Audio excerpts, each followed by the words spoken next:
नमस्ते।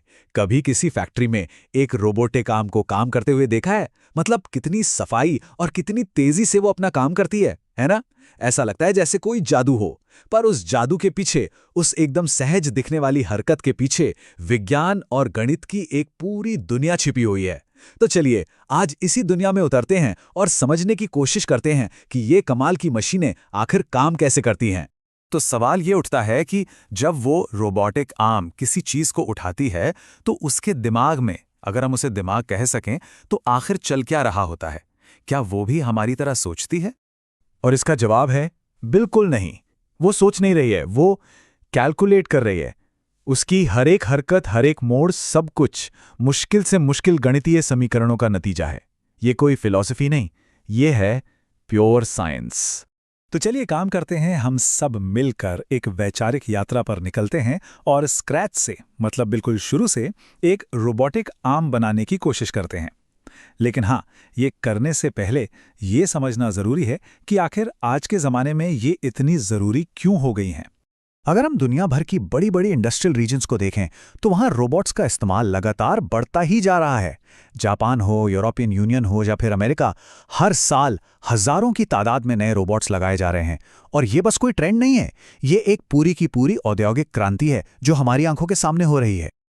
और इस बढ़त के पीछे का जो सबसे बड़ा कारण है, वो है सीधा सीधा अर्थशास्त्र। देखिए, एक तरफ तो रोबोट्स की कीमतें लगातार कम हो रही हैं और दूसरी तरफ इंसानी मजदूरी की लागत बढ़ती जा रही है। तो जाहिर है, कंपनियों के लिए ऑटोमेशन अब पहले से कई ज्यादा फायदे का सौदा बन गया है। अच्छा, तो वापस आते हैं हमारे मिशन पर, एक रोबोटिक आर्म बनाने पर। तो सबसे पहली, सबसे बुनियादी चुनौती क्या होगी? वो ये कि एक कंप्यूटर को ये कैसे बताया जाए कि कोई चीज स्पेस में कहाँ पर है और उसका मुंह किस तरफ है। इसके लिए हमें एक खास तरह की गणितीय भाषा चाहिए होगी, और उस भाषा का नाम है फ्रेम्स। मतलब रोबोट की दुनिया में हर एक चीज को, चाहे वो उसका अपना बेस हो या उसके हाथ में लगा कोई टूल, सबको अपना एक फ्रेम या कह लीजिए कि कोऑर्डिनेट सिस्टम दिया जाता है। इसे एक तरह से रोबोट का अपना जीपीएस समझ लीजिए, जो उसे बताता है कि कौन सी चीज कहाँ रखी है। ठीक है, तो अब हमारा रोबोट स्पेस को समझ सकता है, लोकेशन पता है। अब अगली चुनौती है मूवमेंट, यानी गति की। और यहीं पर हम काइनेमैटिक्स के क्षेत्र में कदम रखते हैं। ये गति का विज्ञान है, और इसे समझने के लिए हमें दो बहुत जरूरी सवालों का जवाब देना होगा।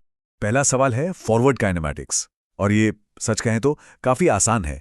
सवाल यह है कि अगर हमें रोबोट के सारे जॉइंट्स के एंगल पता है, तो उसका हाथ कहाँ होगा? यह एक क्या होगा अगर वाला सवाल है। लेकिन असली खेल तो दूसरे सवाल का है, इन्वर्स काइनेमैटिक्स। ये कहता है, मुझे अपना हाथ एक खास जगह पर चाहिए, तो बताओ कि मेरे सारे जॉइंट्स के एंगल क्या होने चाहिए। यही वो कैसे करे वाली पहेली है, जिसे सुलझाना ही एक रोबोट को असल में उपयोगी बनाता है। लेकिन क्या होता है जब ये सारा गणित, ये सारी कैलकुलेशन फेल हो जाती है? जी हाँ, ऐसा भी होता है। कुछ खास पोजीशंस में रोबोट बस जाम हो सकता है, फंस सकता है।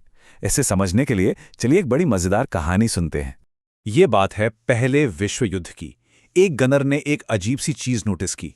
जब भी दुश्मन का कोई हवाई जहाज ठीक उसके सिर के ऊपर से गुजरता, तो उस जहाज पर निशाना साधने के लिए उसे अपनी बंदूक को एक तरह से इनफाइनाइट स्पीड से, मतलब असीम तेजी से घुमाना पड़ता था। जाहिर है, ये तो नामुमकिन था, और नतीजा, दुश्मन का जहाज हमेशा बच निकलता था। दोस्तों, ये जो हुआ, ये सिंगुलैरिटी का एक परफेक्ट उदाहरण है। सिंगुलैरिटी वो पोजीशन होती है जहां एक रोबोट अपनी डिग्री ऑफ फ्रीडम खो देता है। मतलब किसी एक दिशा में घूमने की उसकी आज़ादी खत्म हो जाती है। बिल्कुल उस गनर की तरह रोबोट भी ऐसी सिचुएशन में फंस जाता है जहां कुछ खास तरह की हरकतें करना उसके लिए नामुमकिन हो जाता है।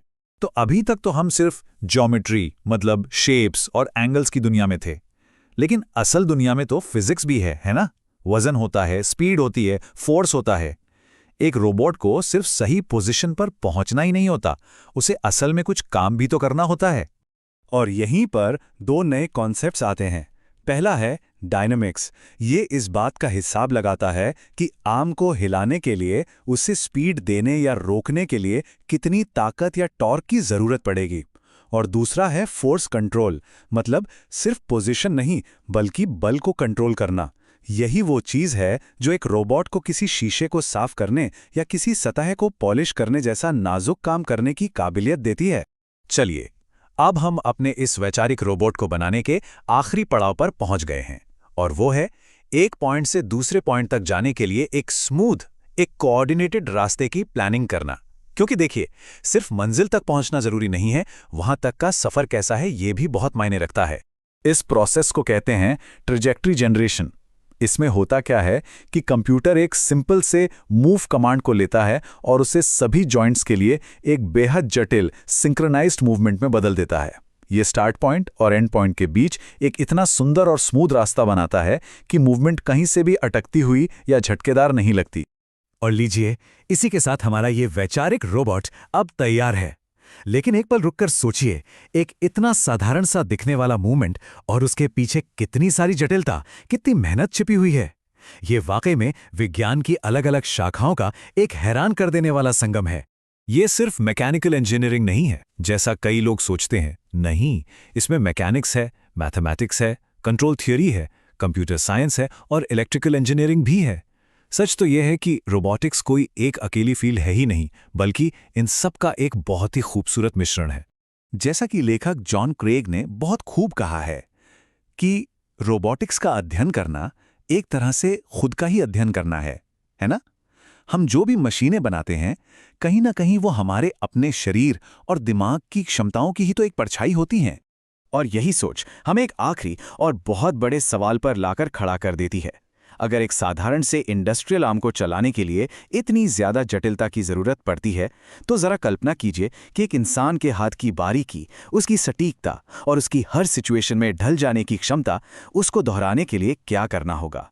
शायद यही रोबोटिक्स की अगली सबसे बड़ी चुनौती है।